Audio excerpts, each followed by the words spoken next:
Hey guys, Jeff here from JB Customs. Today we're just looking at a 2004 Hyundai Getz.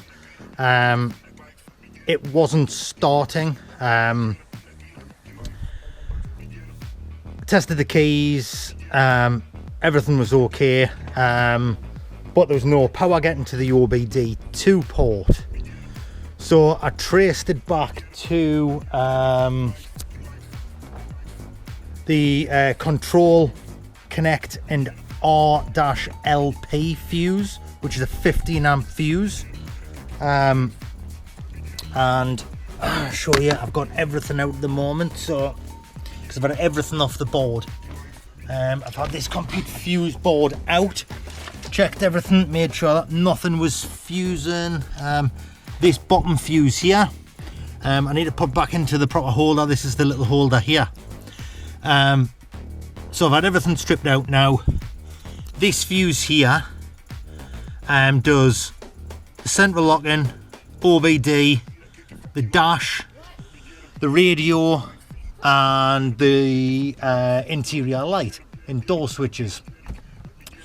So disconnected everything, disconnected the radio and the lights and took the dash and everything out. Plugged everything back in because it had this fuse board out completely. So then plugged everything back in one at a time with the fuse in. The fuse didn't blow. And with the dash out, the radio out and the light out, the alarm went off and the central locking started working. So then obviously I could narrow it down to one of these three things. I was hoping it wasn't the dash, because then I still wouldn't be able to start the car without a new one. So what I did was I put the dash back in, and it starts straight away. I have got another little problem with this. On the clutch pedal, you've got to have the clutch pedal in on these to start it, and there's the little disc. There's a little hole in the top of the clutch pedal and there's supposed to be a little disc in there, which presses the micro switch. The disc's missing, so the switch is going straight through the hole, so I have to press it in with my fingers. But just showing you the dash. So this cowl comes off first. There's just two screws in there, and I just used a little Puzzy 2 to get them out. So just those two there. And then to get the dash out, you've got four. So you've got two at the top and two at the bottom, right in the corners there. They came out, and then there's two plugs, one on this side and one on this side. They came out, so I could pull that out. So this will be going back in now, so that I can start putting it all back together. Now the radio, what you've got is there's the radio there, and there's normally a surround on it. That's it there. You can just pop that off. It's got a little cutout in there, so you can just use like a little pick. It goes down the cut and you just pull this off. So that goes in there like that, and you just put it down the side and just pull that off. Then the radio, there's the sides just so you can see, and these are the two tabs for taking the radio out. Now I've got a full kit for doing radios, and here they are here. It's just a Tool Pro kit. I can't remember how much they were, but I do hire these out as well if anybody needs them. Okay, back to the car. So I had the Autel plugged in before, and I could tell obviously there was no power to the OBD, because the top right hand corner there, it gives you the power off the battery, and it was 0. So now obviously since fixing that, it's back up to 12 and the car starts. I've put the light back in. The glass just pops out of the plastic, and then you've got two bolts up here. This just pops out, little plug in the top, and that's it. But there's the light on now, so the light works okay.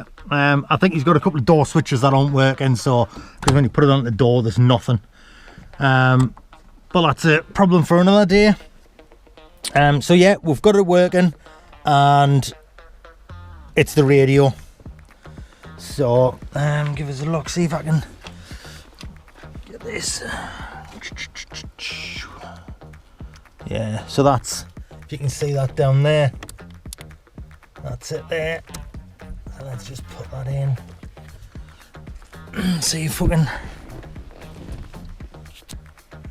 show you it starting, if it'll, there we go. So back up and running.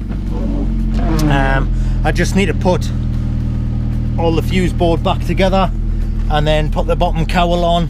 Again on this, you've got the 2 screws there for the bonnet release, and then the OBD is here. The OBD goes in there. There's 2 screws there, and then there's 2 screws at the bottom which hold the cowl on, and then at the top it's just clips. One there, one there, one there, and one there. That's it, nice and easy. But obviously starting out, what I did was I started checking all the relays. Now I've got a little relay tester here, which is brilliant. Again, hire this out. You pop the relay out, you put it in. It's normally either that one or that one. So this does 5-pin and 4-pin. You just have to make sure that you've got it in the right setting, and then you just press the button. It'll go red now because there's no relay in it. Tell you what, let's pop a, if I can get one out. There we go. So there's 4-pin. We'll just put that in there, and then I press that, and then you'll hear the relay clicking on and off. If you can hear that, and then the light goes green to show you that it's working. And that's it. Easy as that. So I'd normally just connect them with the car battery, or another power supply if I'm inside the car.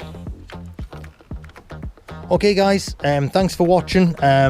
Please don't forget to subscribe and like this video. So big thumbs up if you can.